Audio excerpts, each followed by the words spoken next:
How's it going, everybody? Welcome to another episode of the James Lab podcast. And today, my special guest is Sam from SHO. How you doing? What's up, James? Dude, thank you so much for coming on the show. We've been planning this for a long time since Mila was on the show. So if you guys follow along, Mila was on one of the first episodes. So we've been talking about getting you on the show. We met thanks to Mila. Yes, we did.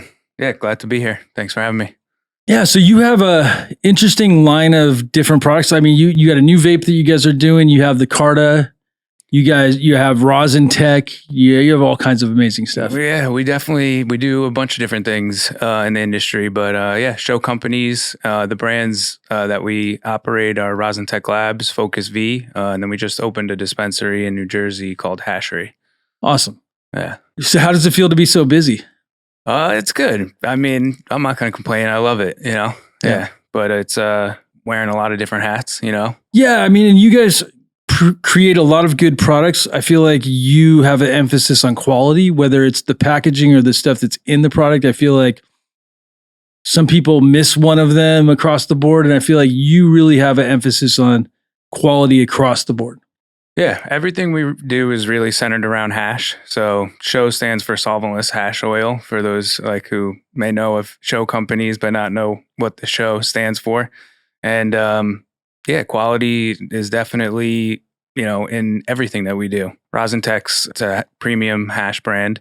Last year, we released a lot of new products. So we actually started the year with only selling hash, and then expanded the product line to include, we released a hash hole last year, our hash walkers, which are like a 6-pack of indoor flower with ice water hash. Nice. And then we have rosin gummies. Yeah, your hash hole was the best hash hole I smoked last year. Out of I smoked a lot of hash holes, but that was the best one. I wish I could have gotten another one. That's when you have good ones today. We might spark one up. Yeah. That was really good. I feel like the flavor was there, and it had just the long finish. It's like hash holes at the end of the day are about effect and flavor, and it definitely checked the boxes. They're definitely a labor of love. Each one is hand rolled. We put a lot of work into the tip too. That's like really what creates the shape of the joint, is what style tip you use. Right. The glass tip, it keeps the shape kind of a certain size. Yeah, and creates good airflow. Yeah, I mean, I've done a bunch of R&D on different tips, and I've kind of settled on the organic tips. I really like the organic tips for myself for smoking, but yeah, the glass, they're kind of elegant too. Yeah. They are a little heavier, but other than that, you can reuse them. You can reuse them. They're recyclable and reusable. I bought a box of 1,000 of them, thinking that I was going to do this pre-roll thing, and it just never amounted to anything. And then I switched to organic tips, but so you're just using them for personals? For personals, yeah. I got 2 different sizes, and yeah, they're nice. So tell me how you got your start in the industry. So SHO was founded in 2015. And if you remember at that time, that was when rosin first hit the scene. So soil grown, solventless. He started pressing some of his ice water hash with a hair straightener. And it kind of caught on Instagram. Everyone started to realize there was this new method of making hash with heat and pressure. Right. And so the first product line that we introduced was a line of presses. That was in 2015. Wow. It was kind of crazy, everyone was interested in this tech. It was, a solventless way to make a dabbable product, which previous bubble hash didn't dab right. It wasn't dabbable, it left, It left residue. Yep. Yeah, I mean, and the thing is I love bubble hash. I've been smoking bubble hash since the late 90s. And I love bubble hash. I still love it today.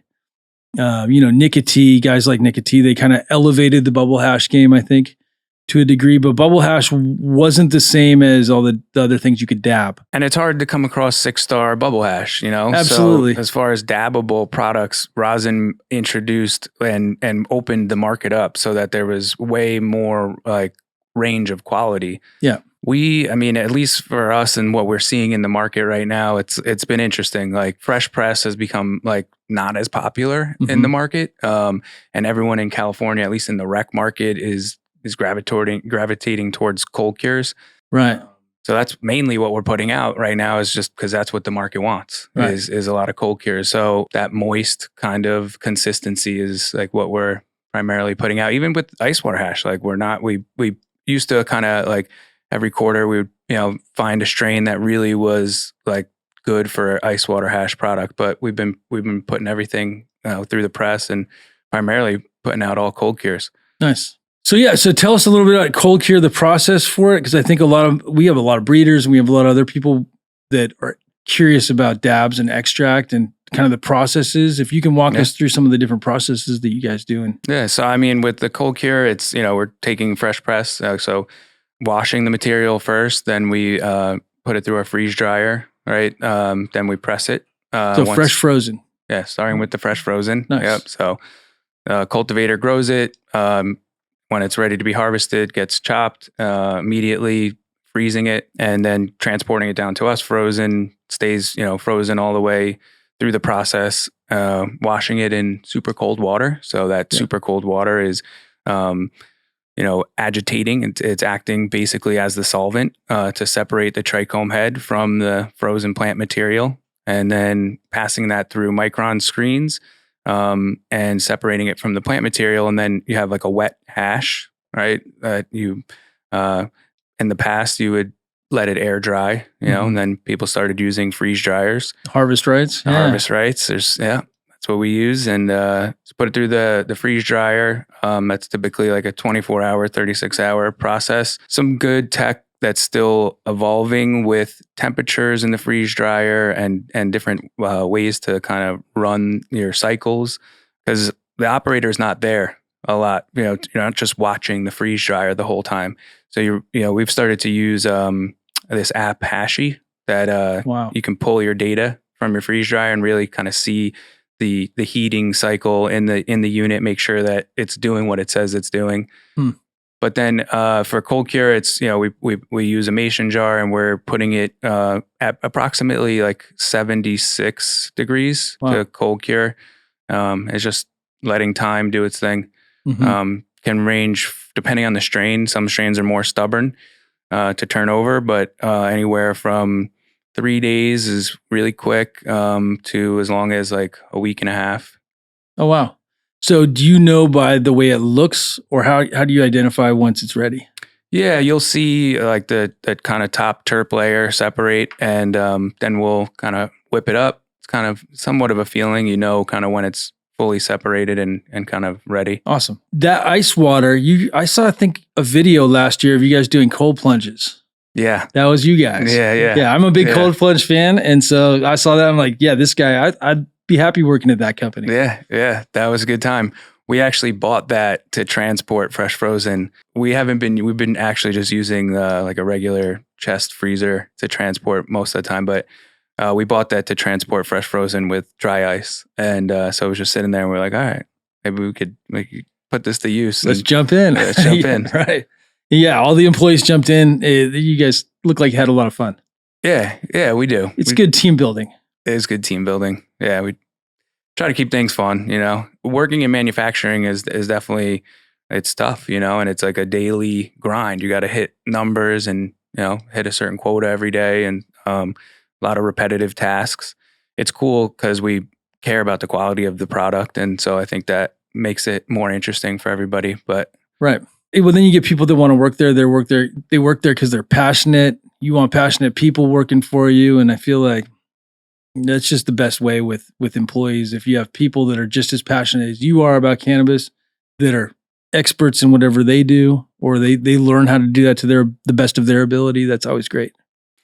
Yeah, you need some passion in this industry. If you're not passionate, like you probably left the industry. You're probably already gone, and if you're not gone, you're gonna be gone. Out. It's so tough. The industry isn't what it used to be. I think there was a lot of people in it for the money, and now there's a lot of people that are in it for the passion, that are saying, I'm not going anywhere else. Yeah, it's kind of like the flip side of the coin with, some of the challenges that the industry has. It's kind of allowed kind of people that are true to the industry and the plant and who really care about it to, grind it out. Yeah. Keep out some of the chads and some of the, financial guys that really don't care that much and are just trying to make a buck. Yeah, it's interesting how it's changed in the last 5 years, because during COVID, everyone's like, I'm doing cannabis. Cannabis is crushing. And now it's like you're doing it because you love it, and you're doing it because you're doing it for the long play and not the quick money. But yeah, and even the award ceremonies and stuff like that is, they changed from High Times to Emerald Cup is, now a big one. I think there's a lot of awards, but there's not as many prestigious awards, I think. Yeah, I mean, Emerald Cup has, done their award ceremony for at least like 2 decades, right? Yeah. I would think Yeah, I something think along 2 those decades. lines. That sounds right. They do a great job, and they're really connected to like the cultivators up north, the and community and the cultivators, and they're really in it. Yeah, Tim's done a good job with Emerald Cup. Yep. So, and there was a time where High Times was on top, and those High Times cups back in the day were amazing. Especially the first US ones it was something new, and the people were so excited to be there. Everybody was having an amazing time, and everybody did really well that was selling products. If you had a good product, it was easy to sell it. Yeah, the High Times Cannabis Cups, those were, we started going to them in 2016. And we did, we would set up like a 50 by 50 booth. Yeah. And it was branded the Solventless Experience. Mhm. And we had all of our rosin presses set up, and people would come in with flour, or we would have a farm at our booth that would give people flour. Yeah. And we would just teach them like what the process of making rosin was. So we would allow them to press on the machine, collect the rosin up, put it in a jar for them. We would have a bunch of dab breaks set up and let them like take a dab. So it was pretty cool. Like, I think a lot of people saw pressing for the first time at one of our booths. Yeah, I mean, the old High Times cups had the passionate people because you had to go to a destination location. So if you're American going in, you loved weed. And then it was like disco, though. When it was gone, it was gone. High Times, it's changed for sure. The company has changed. The company has changed. The whole landscape of the company has changed.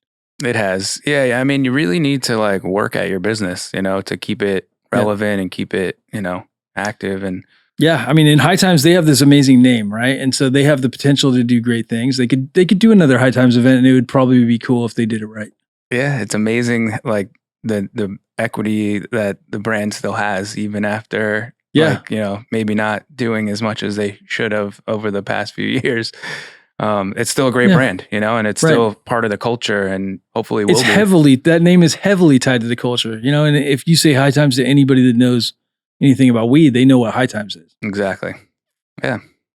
And it's definitely like for like the mass public, mass market, like the most well-known brand. Still, which is maybe crazy. Cookies now. Cookies is because they get little kids wearing Cookies t-shirts. That trips me out. By the way, when you see little kids, that are like 4 years old walking around with Cookies shirts on, and it's like sometimes you wonder, does that kid actually know what Cookies is, or do the parents know? Because sometimes their parents might not know. Yeah, pretty amazing though the reach of Cookies. Yeah, they're in a lot of markets. They've done a good job branching out into ancillary too. Mm-hmm. So do you guys do clothing yet, or you just have your some merch, hoodies, hats, and t-shirts? That's kind of like what we're doing. Yeah, primarily. Like we don't focus on apparel, but for us, ancillary is Focus V. So like all the Focus V products, we can ship them across state lines. We don't have to deal with like licenses in each state like we do with Rosin Tech. Right.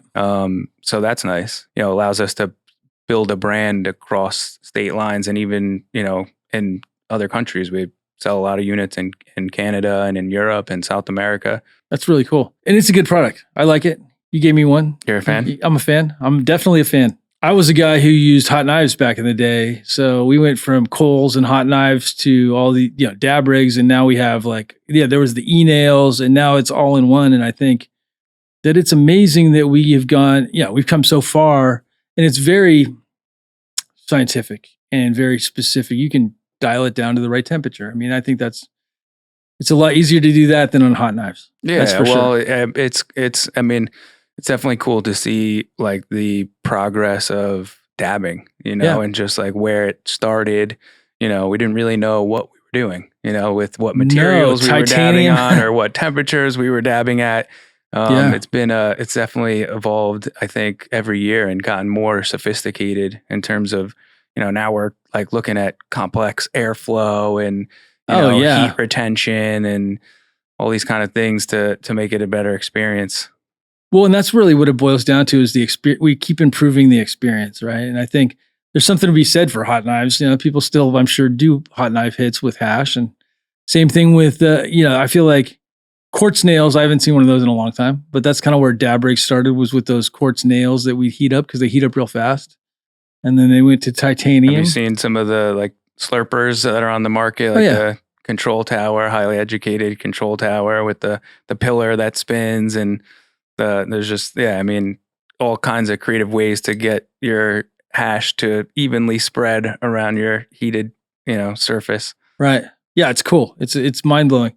And then e-pens, they've come a long way since the Gen 1. The vape pens that started out, half of them would go bad anyway. They're all manufactured in China, and they had a wick and all this other stuff, and they've really improved on those. And you have a new improved version as well, right? Yeah. So it's kind of a good segue. So this is Aeris, and we just released it last month. It's a dry dab device. There's a lot of amazing features. We packed a lot of technology into like a really small form factor. Mm-hmm. But I like to really describe it as it's like the first time you can fit a dab device in your pocket and take a real dab. Wow. So it has the IntelliCore atomizer, which is the same atomizer on the Carta 2. It has removable batteries, so you can, if you're going to a festival or if you're traveling or just want to have backup juice and you don't want to run out of battery, it's got a proprietary removable battery, compatible atomizer, and then this mouthpiece is really kind of what took us the longest time to develop. Huh. And the challenge was like you have a short amount of space here and you have a heated atomizer, so cooling the smoke as it's like going into the user's mouth, and then like also moving the air around the chamber. So it has 2 carb holes on either side.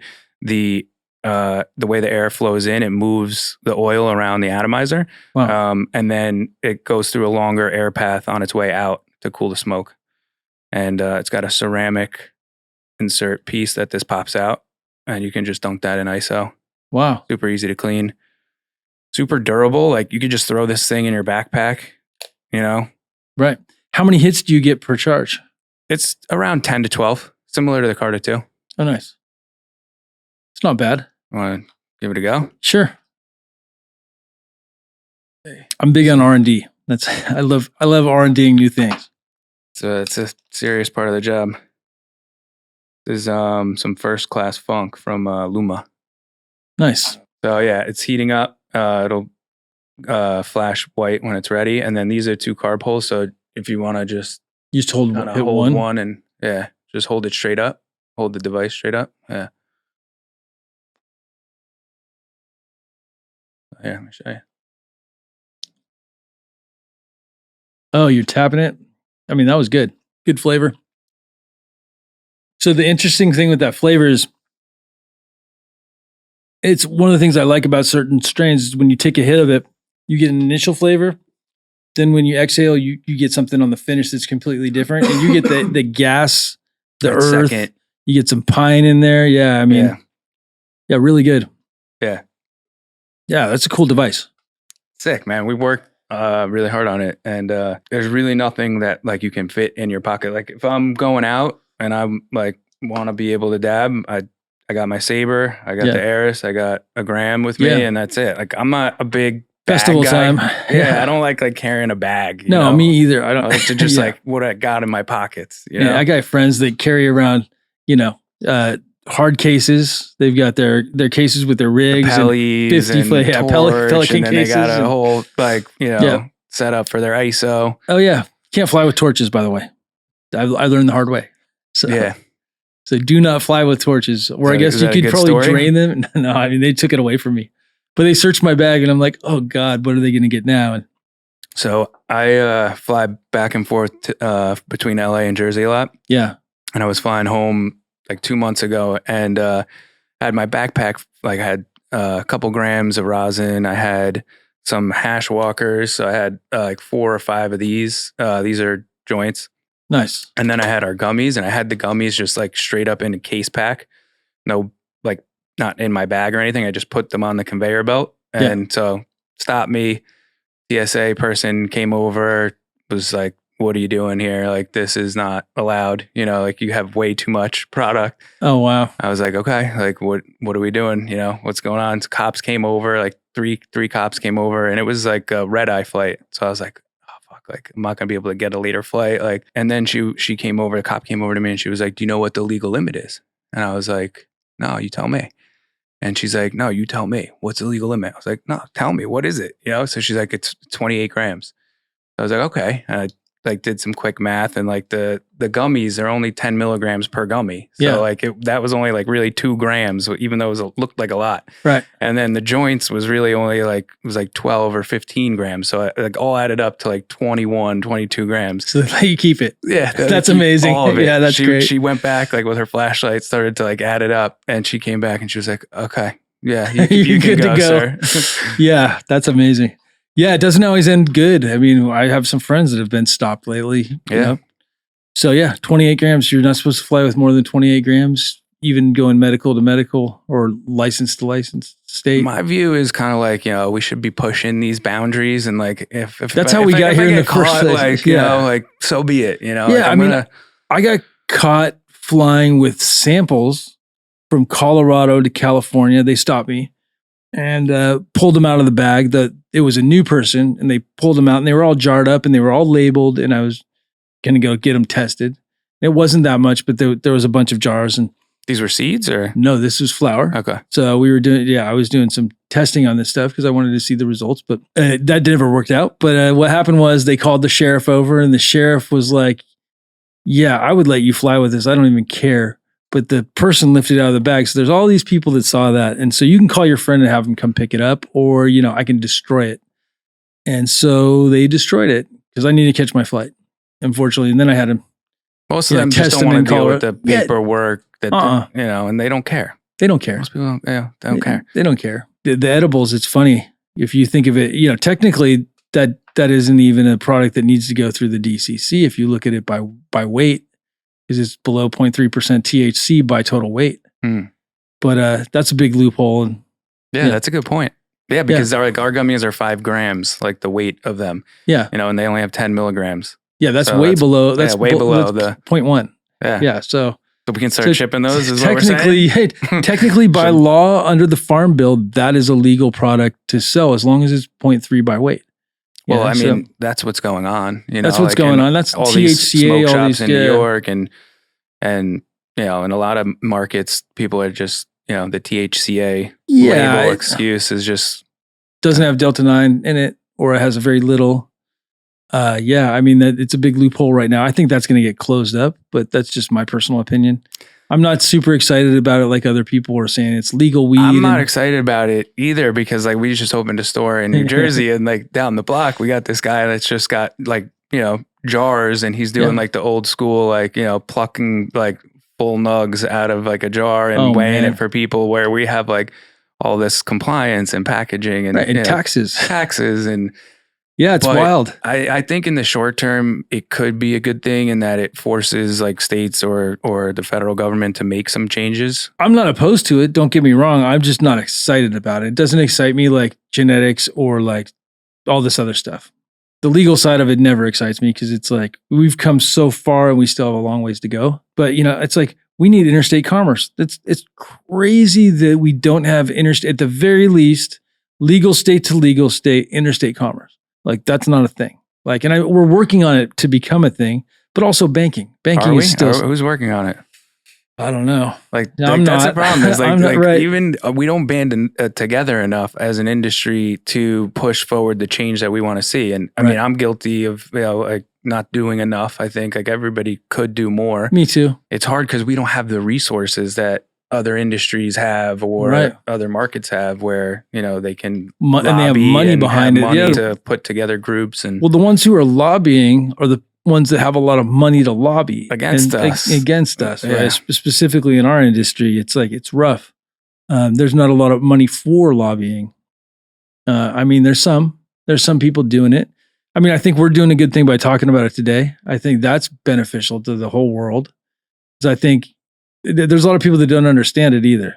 It's like THCA across the board. as long as there's less than 0.3% Delta 9 THC, THCA is 100% legal, according to the Farm Bill, federally legal. So pretty wild. It's, and I was in Texas not so long ago during Christmas, and they had flower, and I was like, I hadn't smoked any of the THCA flower that's sold in Texas, over the counter, taxed like a normal product. They had THCA flower taxed like with normal sales tax. 10% sales tax.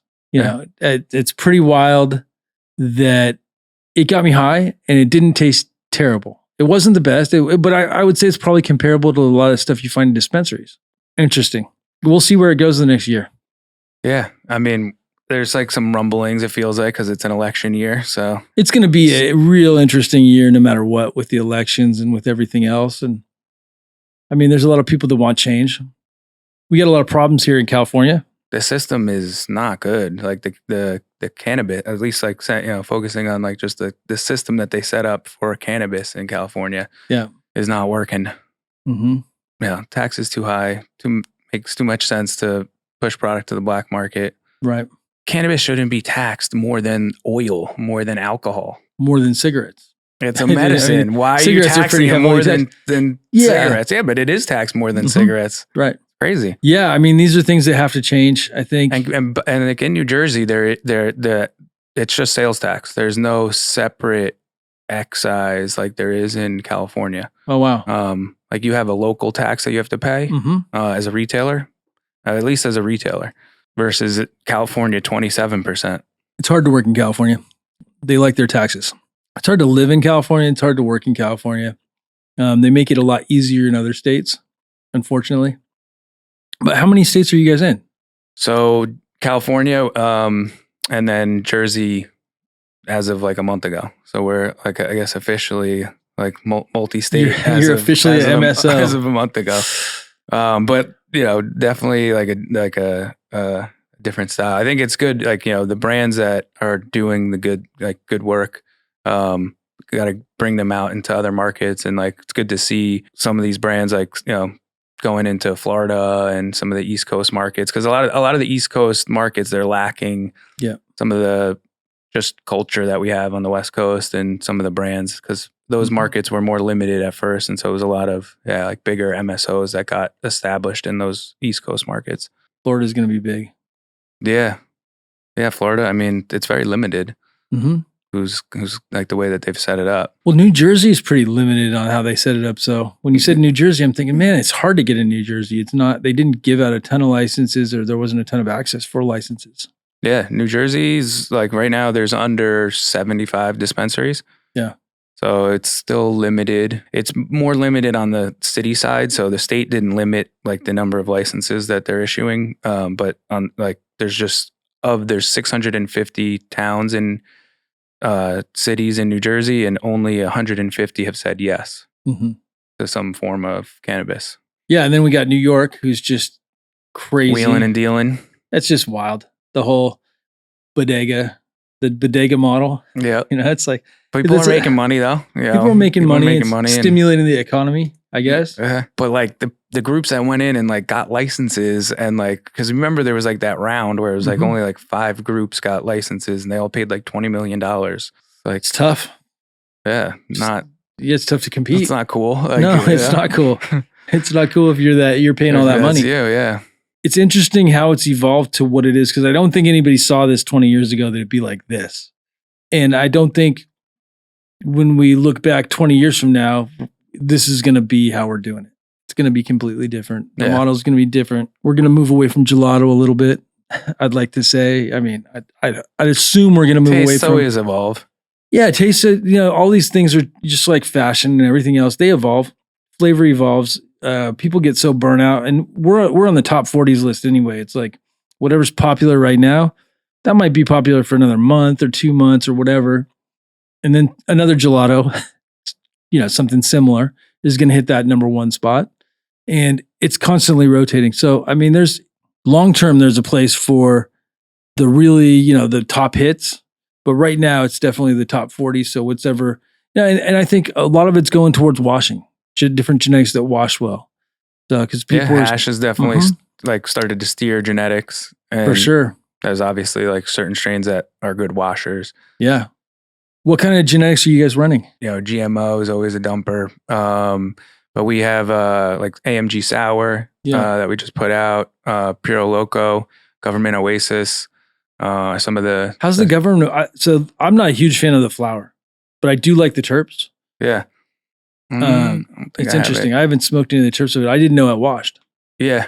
Yeah, no, it washes well. Yeah, it's interesting, like the honey bananas, the banana condas, and the banana Oreos and all these things. I think they wash really well. And I like GMO, but there's a lot of stuff that's like GMO that I feel like isn't as good as GMO, but it's like GMO. The Donnie burgers. The Donnie burgers out there and stuff like that. And that's basically GMO. Yeah. Like GMO across with GMO across with GMO. Yeah. It's very GMO. And I think a lot of stuff is like gelato. If you go back to the gelato 33 runs, whatever you want to call it, we keep going away from that and keep going back to it. People still, it's in high demand. Still the terp people are, aiming for. And, for a while, you'll see the RS11s on top and these other things that are amazing. I think they're really good too. But we still gravitate back towards those main things instead of spreading out because there's so much diversity in the plant. And we can go to any flavor profile that you guys like. We can go orange, we can go, and not just like if we look at citrus, there's like 20 different types of citrus because with every one, there's like the citrus rind of that plant, there's the citrus blossom of that plant, there's the juice of that plant, and then there's just the fruit. And so for every type of orange or lemon, there's a variant of that. And then you have the environment too, which is going to bring out different attributes of each genetic. Well, and then like chocolate, there's every kind of chocolate you could imagine out there, and it's like, I do like chocolate terps to a degree. Something like Gorilla Glue has some chocolatiness to it. Chocolope has some chocolatiness to it. And that can go all over the place too. And I'm a huge fan of ruby chocolate. I don't know if you've had ruby chocolate before. It's like just like white chocolate, but it's a ruby chocolate. It's another natural chocolate. It's really good. What are your thoughts on Skittles? I like Skittles. Yeah, I do. I enjoy it. Skittles flour, Skittles rosin. I love Skittles everything. Pretty much. I love the terps. Yeah, I was talking more on the hash side. Yeah hash side, it's great. It's one of the best. It's one of the best flavors. It has a long finish. It's candy. Tastes like candy. It's candy. And there's a lot of like expressions of it on the hash side. So yeah, and that's another one. So like we're just figuring out like what day do you harvest on? Skittles is an early finisher. So you got to harvest on day 53 or day 55 or something really early. Whereas some of the other stuff you want to go let it mature a little bit more. For sure. And that also it has an effect. So like going longer you might get a different effect than you would get by going earlier. Right. And changes the effect. Totally changes the effect. Totally changes it, especially with Skittles. If you go to day 63, it's way stronger, but the taste isn't as candy. It's not as amazing. Not that it's not great. It's just not as good as the early one. So yeah, it's really interesting what we've picked up on over the last, 30 years and then what we still have to learn because there's so much to learn still. So even techniques. Smoke a joint? Yeah, I'm down. This is wedding cake flour times GMO with wedding cake ice water hash. Nice. Yeah.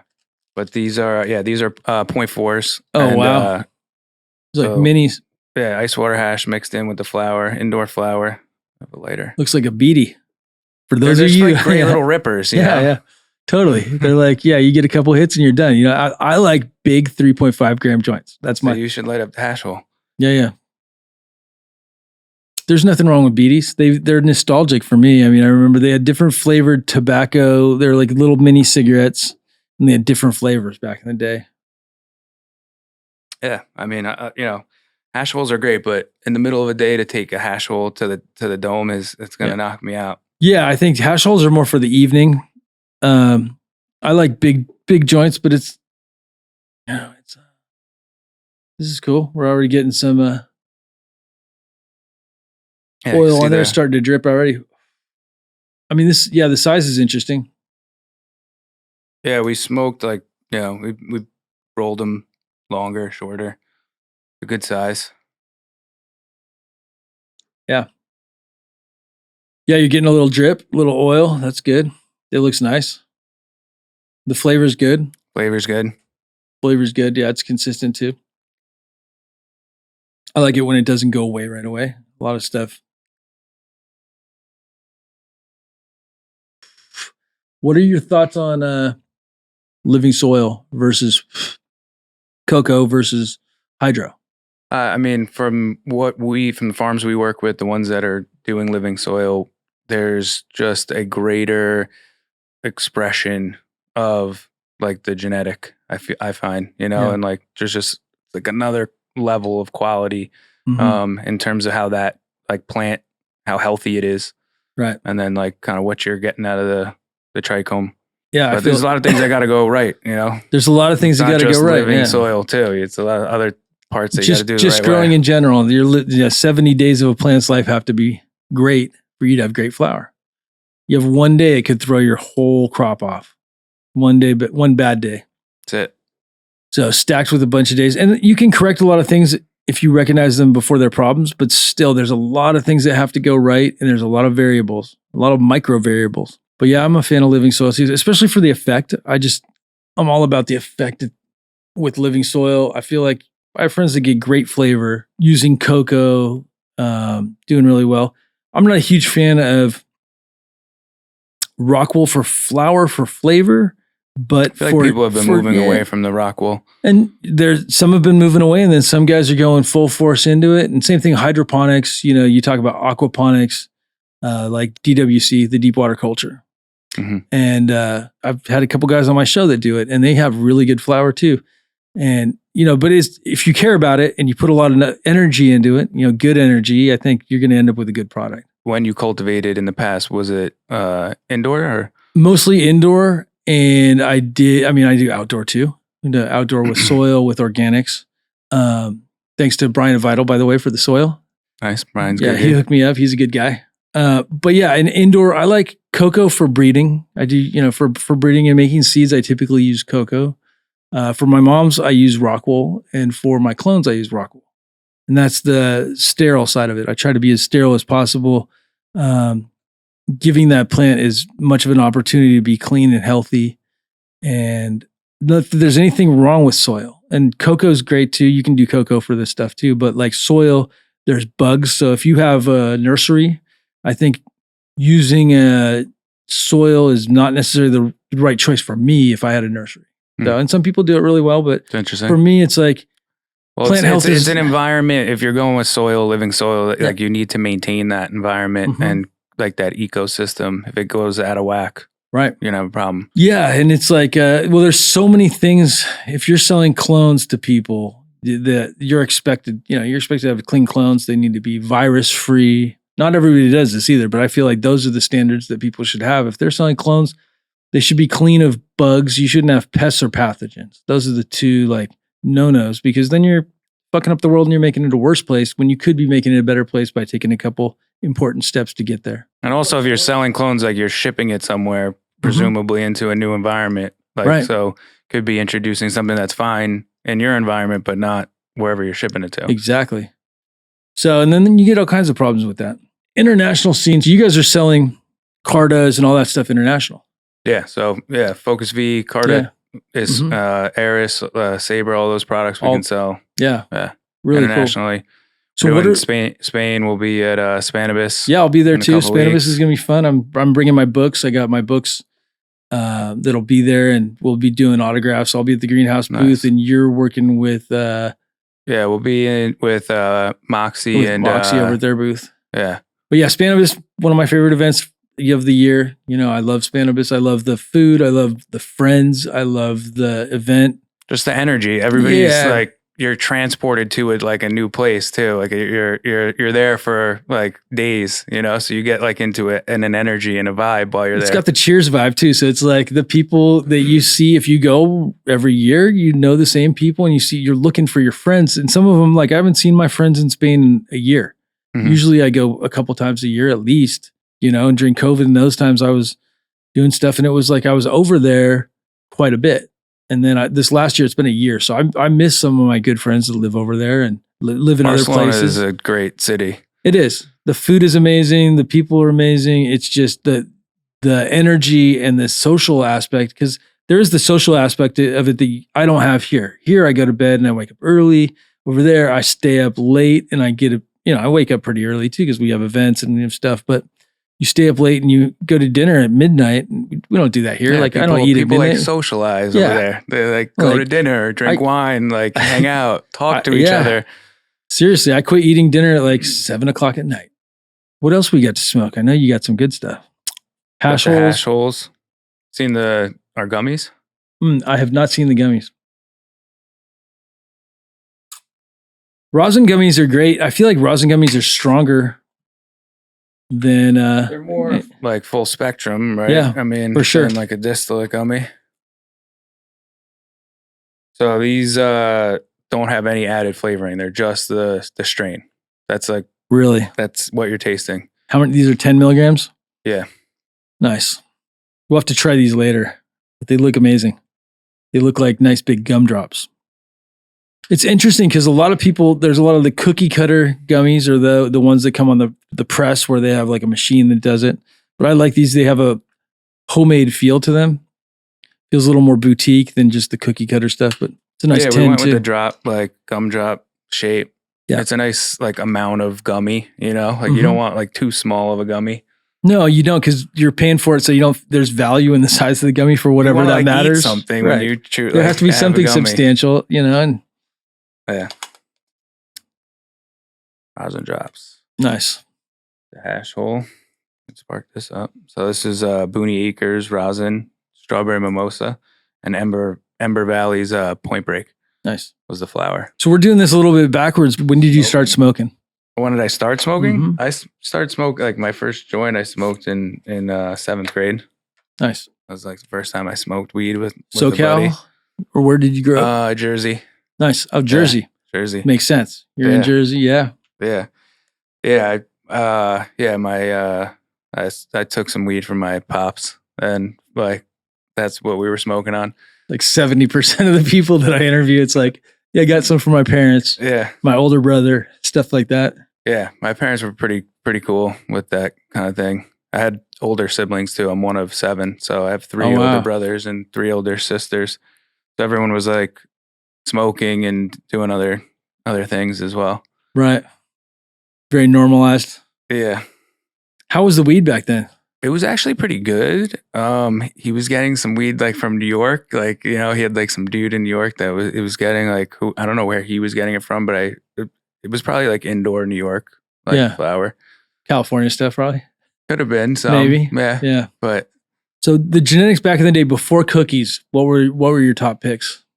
I'm not like back in the day, like I was just, everything was numbered. He had like, when I was like a Whenever. kid. No, before cookies. So before 2012. Did you smoke before 2012? Yeah. Yeah. Yeah. But I was never like, this is my favorite strain. Just being like real with you. Yeah, you yeah, know? of 'Cause, course. like I knew coming onto your show, like I would get that question. Right. You Yeah. know What was your Like, favorite was strain? favorite strains? Like when I was like younger and growing up, like we were just smoking whatever the fuck we were smoking. Yeah. You know, what were your favorite genetics when you were growing Cat up? piss. Cat piss. Cat piss was the Okay. favorite. Yeah. It's funny because like cat piss is coming back. We had some. We're doing a documentary on cat piss. That's how much I like it. And I've got some Do you have any people cuts of involved. it? Well, my friend Jason has his cut, but it's not the same cut that we had. And I found out because we had this thing in the Bay Area. Cat piss was so big, and this is going to be a lot of controversy for the show, but there's a lot of cat pisses out there. There's not just one. I think a lot of stuff with ammonia is cat piss. Like people call it cat piss because it has that aroma. And so when it hits the nose, it's ammonia, piss. It's not like calling something Blue Dream where somebody else would take that name and associate it. With Blue Dream, there's not an association with the aroma.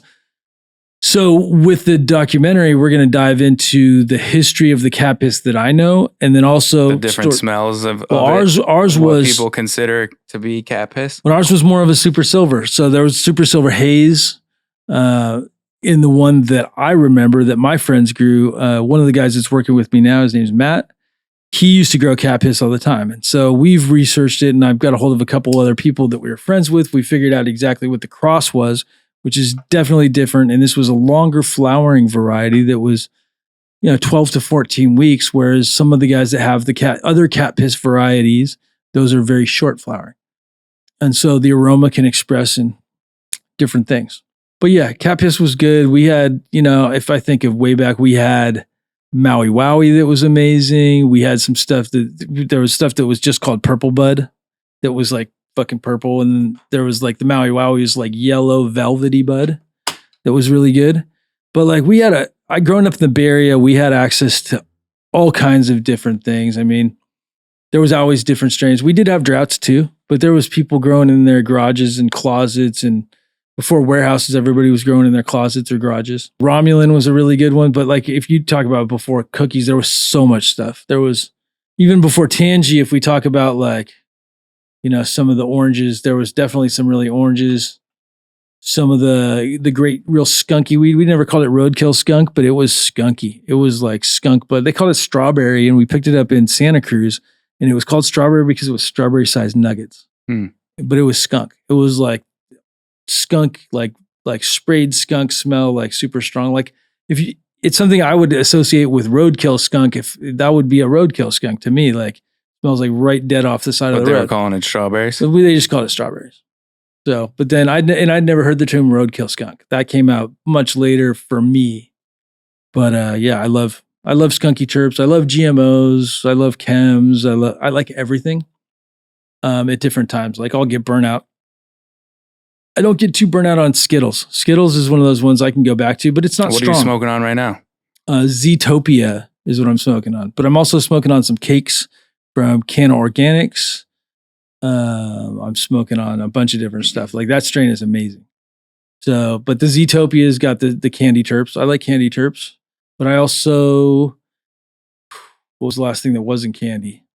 I was smoking on some Donny Burger from Flora and Flame. Any good Jacks? So I have not seen good Jacks in a long time. I've seen stuff that has similar expression, like Super Silver. Like I was smoking some Super Silver from Flora and Flame, same company, in Oakland.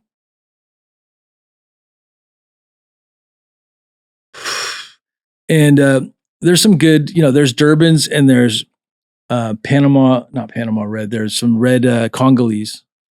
It's really good. Really good. Good happy weed. Strong weed, but really like it's energetic and it makes you feel really good. Like I like sativas like that. And West Coast has really gone away from sativas for the most part. There's little patches in groups of people that definitely like sativas, but so much candy gas. I mean, 20% of what I'm pheno hunting is candy. 80% is candy and 20% is like the wild, weird stuff. We're popping some Acapulco Gold hybrids. Nice. And some just random rare stuff. Rare stuff I've had that I feel like if I don't germinate now, I might not be able to. And wouldn't that be a waste of holding seeds for a long time and not being able to germinate? Well, there's certain genetics right now that like are going to be extinct, right? Like, that aren't going to be around. Just get lost. So much stuff got lost, but now with tissue culture and now with awareness and technology, we'll be able to save a lot of stuff. I mean, not all of, but almost all of the genetics I grew up with, those are gone. You know, it's like people didn't preserve them. The cat piss that we had, gone for 25 years. Not 25, sorry. 2005 for 25? No. It's been gone since 2005. The one that we had. I haven't seen it in almost 20 years. But there would be like bracts in a bag. It didn't have a nice structure, right? So like sometimes it looks like shreds in a bag. And if you just went by the look, you'd say, I don't want that. I'm not going to pay $60 for something like that. But yeah, so New Jersey. And then when did you move out here? It's like 7 years ago. Nice. We moved pretty quickly to LA, just like on the East Coast, 2015. There wasn't a lot of people pressing rosin at that time. It was more built out in LA. LA was huge for extract. LA has been huge. Yeah, shatter.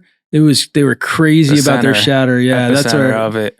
Yeah, pizza boxes for shatter was invented in Los Angeles, I believe. Some people are going to say Colorado, and that might be true, but it's one of them. One of them. But I remember going to a spot and they just had pizza freaking boxes secret stacked. sashes. Oh yeah, just set up with tables and just slinging. Yeah, I'm gramming slabs. Oh yeah, dabbing them. Holy Water, they had the original sauce, right? That was just straight sauce.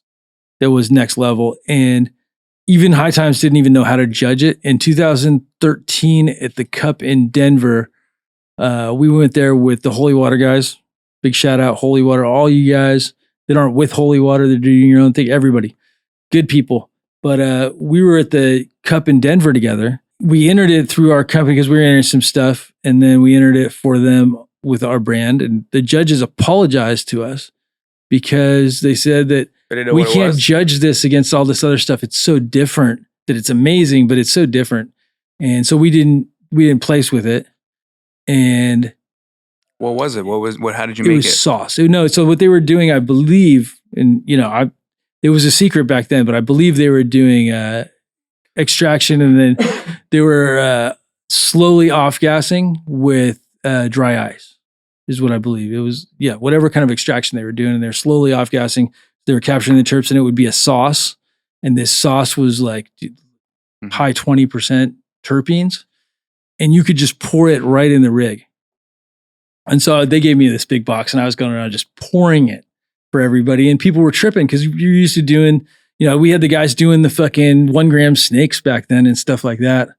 It was just straight pouring fucking. Yeah, and they were just pouring and it's like terps, and it's like terps to your face.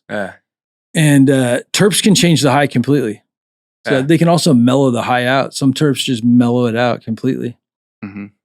So besides the cannabinoids, I feel like terpenes can really dictate the way you feel. Influence the effect. Mm-hmm. So tell me how you met Mila. I met Mila at Chalice in 2016. And we were selling a tumbler that was made in Canada that was actually like her competition. And so she like walked by the booth and was like pissed off. and then like grabbed her, and we started talking, and like she was still pissed off like after that, but then we became friends, and like eventually started selling pollinators in the US for a few years. We haven't been selling them as much lately. Yeah. But just became friends after that. This is a good, those big pollinators were pretty awesome. We had a big one back in the day. Yeah, they're still awesome. They're super durable. Like they're easy to repair. Like they can last like 10, 15 years if you take care of them. Seriously. Well, they're simple. It's it's a great invention. Yeah. So Mila. Shout out to Mila. Yeah. You're killing it. Just killing it. Killing it. And I was just talking about how I feel Mila, when I hung out with her like in the last year, I feel like she's almost younger than she was 10 years ago. Like she's got a lot of energy. Yeah, she's got the Benjamin Button thing going on. Yeah. And it's like, does. It's pretty amazing. She smokes a lot. She's got her mind right. Yeah. I mean, pretty amazing. And then she spends so much time on the road. It's really amazing. I feel like it's like meditation for her to some extent, like she's like. Yeah, for sure.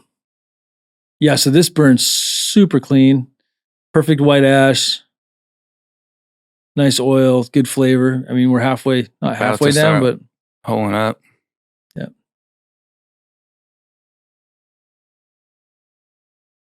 What was in this again? It's Point Break and strawberry mimosa is the hash. I like that mimosa. Yeah. Mimosa is a good one. I think there's people that hate on it. It washes well. It washes well. It's got good flavor. And there's people that hate on mimosa, but there's people that hate on everything. People hate on Tangy.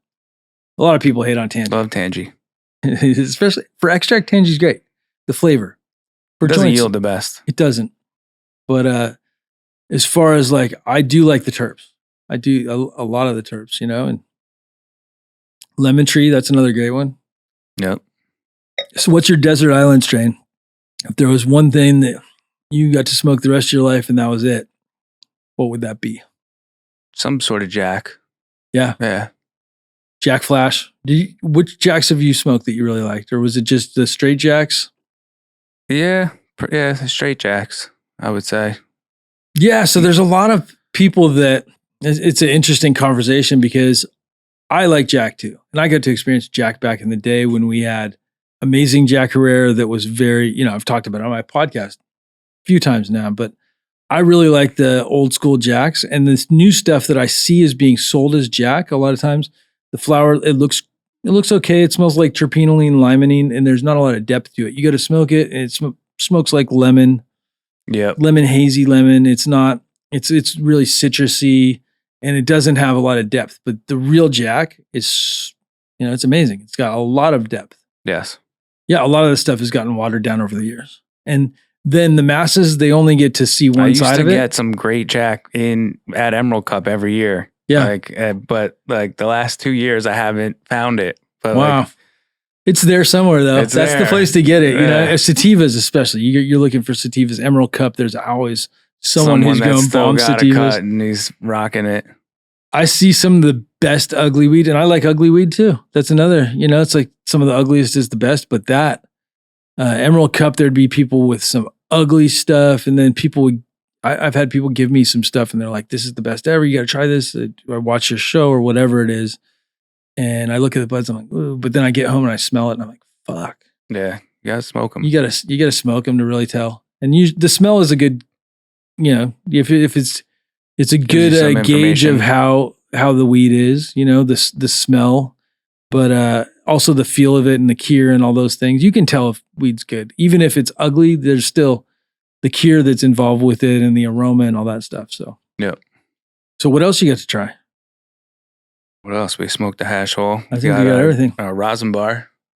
Is that another vape pen? That's like a disposable vape? Yeah. Nice. This is a Whitethorn. Have you ever smoked any of Johnny, Huckleberry Farms? Actually, they're coming on the show. Nice. Yeah. I just talked. We got Ridgeline and Huckleberry. Nice. Coming together? Coming together. That's going to be great. Absolutely. The Whitethorn Rose. Yeah, Whitethorn Rose. The purple hash. That's what the gummies are too. So we did it. Oh, we did it in gummies and in the bar.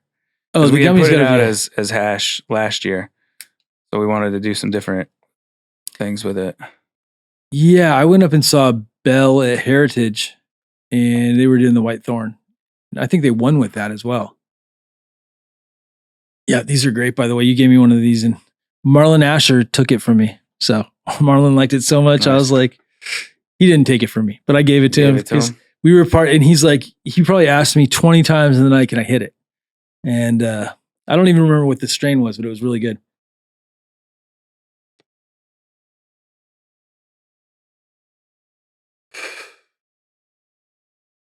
You got to pull them a couple of times to warm it up. Is that what it is? Yeah.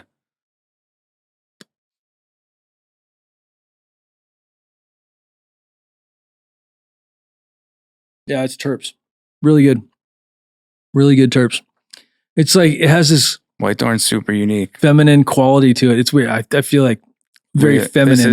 This is it's floral. So it's got like this floral character that is that it right there? That's as well? Whitethorn. I got some the purple. Whole room. You can smell the whole room. Yeah. It's really good. It's really unique for sure. It's just great terps. So so you got these on the market in California? Yeah, we do. Yeah. Well, the Whitethorn bars and the gummies, we dropped those. Those are like 4 or 5 months ago. So you might be able to find them at a shop, but if you're lucky. Probably not. Yeah. Yeah, it's good. It's really good. So the finish is super floral on it. And it kind of reminds me of springtime. I don't know. It has this spring, like this warm. It's light. That rose element to it. Mm-hmm. Flower. It's rosy, lavender, rose. Like that, candy. It is rose. It is freaking for sure. It has candy. It's very, very layered for sure. Yeah. And just soft. I guess if you had one piece of advice for your younger self that started out in this industry 7 years ago, what would that piece of advice be? That's a good question. I mean, you got to stay focused, stay focused and don't get spread too thin would be, I think, a good piece of advice. For sure. If people are trying to get a hold of you, where's the best place to, you have an Instagram, all this other stuff, but where's the best Instagram's place to get a hold good of one. Hit me up on Instagram. The Sam Show is my handle. Nice. Check me out. Yeah. Sam Show. Yeah. And you guys are in dispensaries. What dispensaries are you in? We're in a lot of shops. We're in Catalyst. We're in Stizzy shops. We're in March and Ash shops. We're in, like over 300 stores, but those are like some of the chain stores that we're in. Awesome. Yeah. Good stuff. Well, thank you so much for coming on the show today. Thanks for bringing all these good flavors. Yeah, good times. Yeah. Thank you very much. See you in Spain. Yep. I'll see you in Spain. Cheers.